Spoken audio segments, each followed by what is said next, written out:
How fast can your body react to something it sees or feels? Astronauts need super sharp reflexes to stay safe in space. Let's test yours. I'm ESA astronaut John McFall, and today we're training like astronauts to boost your reaction time. You'll need a ruler, a stopwatch, and a friend. One crew member and one trainer. Stand face to face. The crew member holds out their hand with thumb and finger 2 centimeters apart.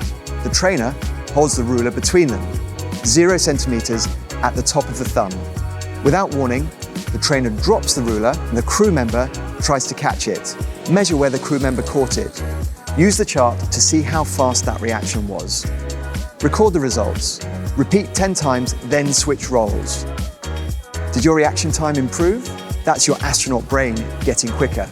Moving at about 100 meters per second, a signal telling your finger to move has to travel from your brain down your spinal cord and into your arm.